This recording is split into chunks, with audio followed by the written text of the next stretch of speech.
What's up, man? I'm your boy, Terry Taylor.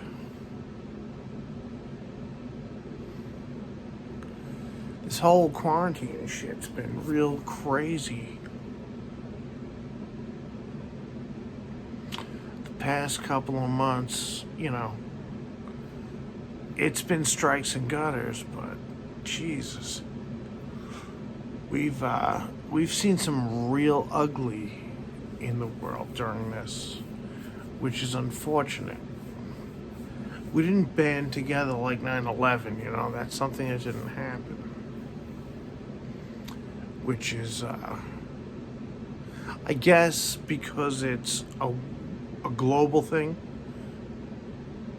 I guess that makes sense that the whole globe cannot band together because we have so many differences, but holy shit, on a personal level, it's been real intense. I don't know what you guys are doing. I mean, I know I haven't seen you in a while. But on a personal level, this pandemic has been atrocious. I mean, I know some people that got it. I know some frontline workers that, my goodness, are fucking heroes. Like, real heroes. Like, working frontline, watching people die, figuring it out as it's happening. Because this was everybody's doing that. They're figuring it out as it happens. Because this is new shit. But in the midst of all this, a couple of people have passed away who were very important. Jimmy Webb, New York City royalty.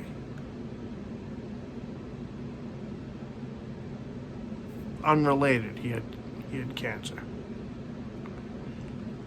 My best friend passed away. Unrelated as well.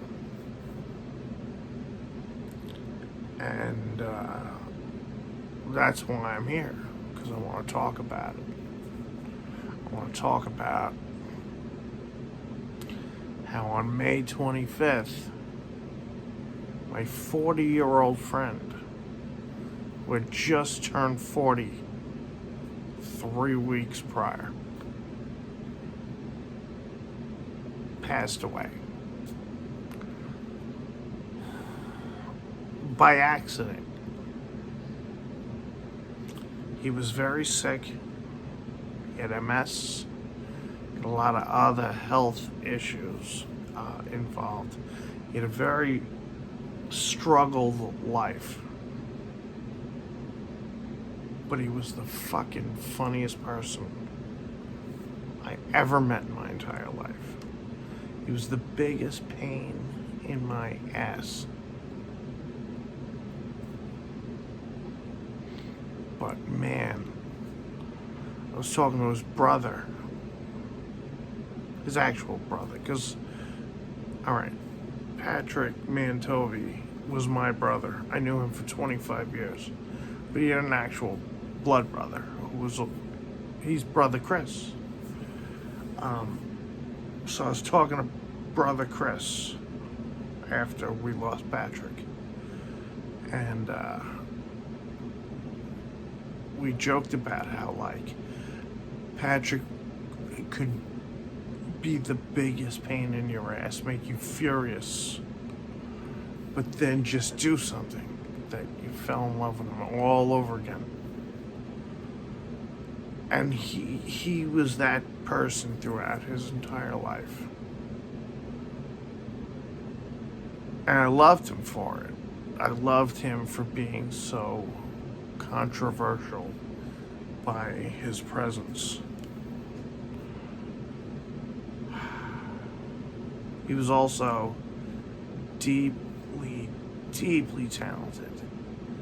He could act, he could create music, he could kick your ass at Soul Calibur with Valdo. I'm just saying. I got it over here on top of my Dreamcast from the last time it was here.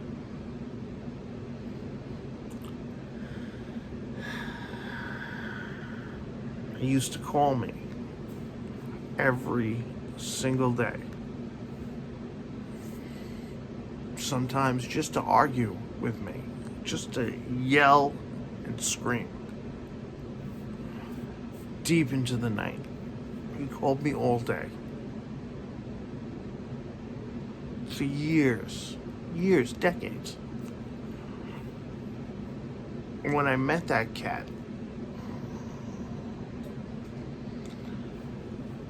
it was like 1997. I was working at Tower Records. Started dating this beautiful girl who worked with me. I mean, it's the 90s. You can't do these things now. We started dating. I'm from Long Island, and she is also from Long Island. We worked at Long Island Star. She was from a couple towns over, and she took me and introduced me to some friends, and she introduced me to Patrick. And,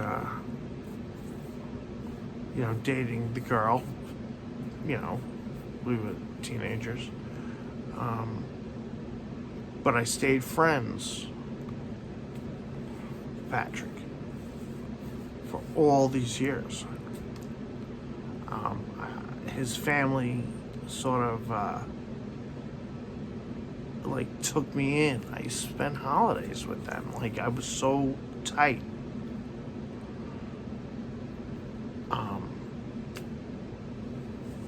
Pat, I mean, you gotta talk about the family. I'm not gonna get into the family. I'm gonna get into my friend.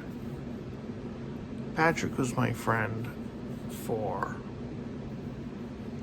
almost 25 years. And he was my best friend. He was, I've never laughed harder with anybody in my life. I've never had more stories to tell.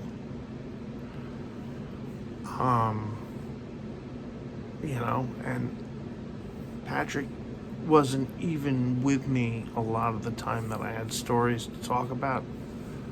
But I would tell him things, and we would have stories about the stories. And the same thing with him. Jesus, I didn't even know what I'm talking about. I spent so much time with Patrick. But even when I didn't see him, I spoke to him every day on the phone. Every fucking day. And now it's 1:51 in the morning my time right now. And he's been gone for a little over 3 weeks. And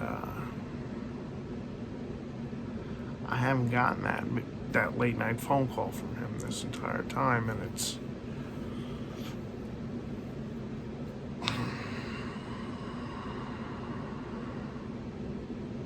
horrible. I miss it. I don't know. I'm an insomniac, so I'm up all night, and he was as well.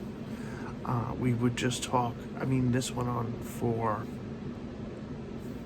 years and years and years and decades, and I spoke to this guy every night. Mostly for 25 years. And especially a lot recently. When he passed, as you would expect when you're this close to somebody, you argue.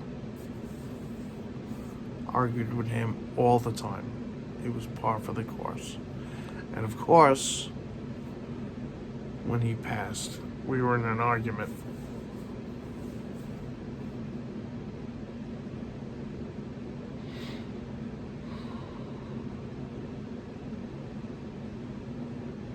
I don't know, YouTube fam.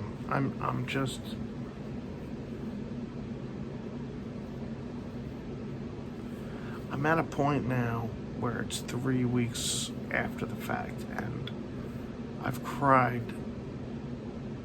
those tears. Now, like, I'm dry, and I'm just at this weird calmness. And it's still pandemic, so there was no funerals for him. And we can't do a virtual funeral because my man was a social butterfly, and he was hugging and kissing, and that's what he would want all of us to be doing right now, and that's the last thing we can be doing right now. So we wait. We wait to put my friend to rest.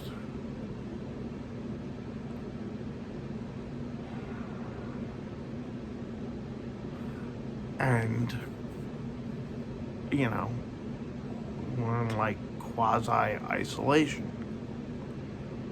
Where we can talk to people on the phone, we can't hug. I mean, when was the last time you hugged somebody that you weren't quarantined with? Some people aren't quarantined with anybody. Just fucked up.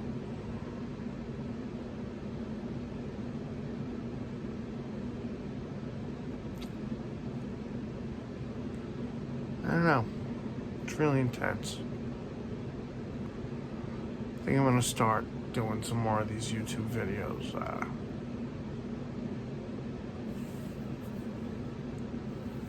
Coping with the aftermath. And you know, it's not even the aftermath, it's still going on. I mean, it's slowing down, but who knows what's happening next. But Jesus, I mean, a lot of people have lost so much during this, and I know I personally have. So drop me a line, let me know what's going on with you.